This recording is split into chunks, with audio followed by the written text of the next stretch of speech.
ask that St. Paul caught up with me and called me to reckon with him today.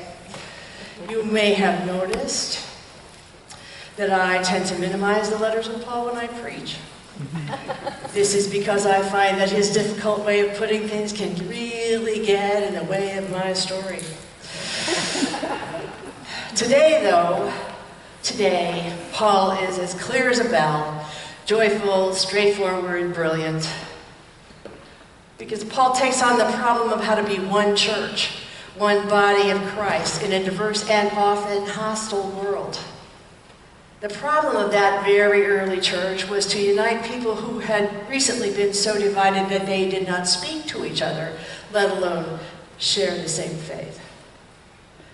How can people who have nothing more in common than living in the same place, and you can already hear how far away I am from God's concept of neighborliness when I say, how can people who have nothing more in common than living in the same place? How can those people unite, come together, and commit themselves to community? How can those people come together as part of Christ's body? To understand Paul's answer, one has to accept that Paul understands the life we have as a gift. He sees life as a doorway which is open through the resurrection. And if we allow ourselves to go through the door, we find ourselves in God's own life. In the life of limitless abundance. In the life of communion. For Paul, life in God is only possible through commitment to the community. Paul would not understand life as we often do, as something we have to make something of, or do something with, or figure out. That is, we are invited into this life, and we are given gifts and talents to manifest the love that brought us into the world in the first place. There's tremendous freedom in that idea, that we don't have to decide what our life means. We don't have to decide what our vocation is. We just have to use our gifts, whatever they are, and live in God's dream for the world. That is, God invites us into the fullness of life if we are listening. To accept that one's vocation actually rests with God and not with us is to certainly swim upstream of mainstream culture, to say the least. If you think about it, though, it's a beguiling idea that we could actually just allow the great invitation of God to happen without any direction from us. The Israelites knew this, one surmises, before they were swallowed up by the Pharaoh in Egypt. They forgot about God, though, as people often do when they're oppressed and dehumanized. Haven't you ever found yourself like an Israelite making a deal with the devil in a bad time? I have. I have been hopeless. I have been angry and arrogant and full of righteous indignation. I have looked for comfort in things that were actually poisonous. Until grace, usually in the form of somebody who loved me, picked me up and took me back home. At the time of our story, Israel was practically dead when God intervened in that massive, amazing way. They went into the wilderness.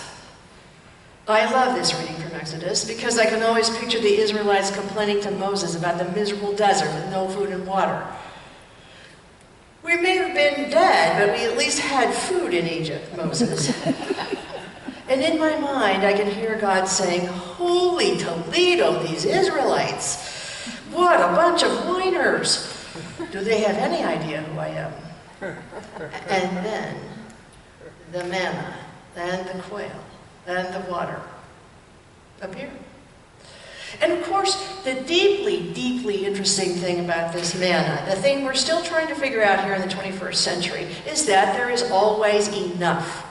There's not too much, and in fact, if you keep it, it will rot. And there's not too little, because if you can't really get enough, you still feel satisfied after you've eaten whatever it is you've gotten. There is always just enough. And Jesus says the same thing. If you come to me, if you love me, if you remember me in this Eucharist which I have given you, you will never be hungry. I want you to hear that Jesus doesn't say, you will never crave more, or you will never be interested in stockpiling food or resources. He says, you will never be hungry. You will have enough. I belabor this point because enough in our culture is a state of affairs we don't like very much. We don't think very much of it. It doesn't matter whether one is incredibly wealthy or terribly poor. We are always looking for more. Scheming and calculating how to get it. There are well-documented studies which have shown that the more affluent one becomes, for instance, the less generous one is. And even more interesting, the less committed to community. So it seems as though once someone acquires a little affluence, that individual becomes even more concerned with acquiring more. And that did happen to the Israelites. 40 years into the desert, and that was 40 years of manna and quail, which we understand to mean having enough. 40 years later, the Israelites reached the land of promise, and the first thing that happened is that the manna and the quail ceased. They were in the land of plenty. But the next thing that happened was that they began to steal from the people they found there. Once they had plenty, they wanted more. When they relied on God, they had enough and were content. When they started to get affluent, they took matters in their own hands, and they became secret and belligerent and antisocial. There was a division between the haves and the have-nots. So what is it about not being happy with having enough? What happens when we become so anxious about running out of resources that we keep trying too hard and making ourselves crazy with looking for more? More money, more recognition, more power, more status, more things, more work, you name it. It's endless. It's like a narcotic. It numbs us to anything else but the search for more. It turns our relationships into instruments for the search for more. The alternative to this mad scramble for more is to believe that the God who made us will continue to sustain and redeem us. Jesus says that belief in him, which means belief in this Eucharist, in this community, in commitment, is enough. It is enough so that we can pay attention to the abundance of God when we are not preoccupied with acquisition. And this is what Paul talks about, how to live in the enoughness of community. He talks about how to accept the invitation to walk through that door into the life in which there is enough for everybody all the time. And what Paul tells us is that we are given different gifts, so that even if we have very different gifts from each other, if we listen and learn from one another, we will come to know God's limitless diversity. Know what we were meant to know from the day of our birth. Know what love means for us. And the message about that, as I see it, is that each of us are necessary and wanted and needed and powerful in the community of God's abundance. I don't have to tell you that we face these days the very difficult harvest of what we have sown in this country. In a country so overproduced it is literally drowning in its own waste, and yet the division between rich and poor gets bigger every year.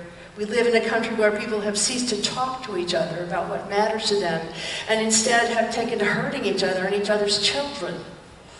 In a country, most interestingly, in which the people, this is not my idea, this is very well studied, the people who have the least money give the most. The temptation is, at least for me, and maybe to you, to look for answers outside myself, in experts, in studies, to try to fix it. But the invitation in these readings today is to throw away the bread of anxiety and eat instead the bread of Eucharist. To be, to live, to love in a community bound together, waiting and listening for the Word of God, which will come if we are paying attention.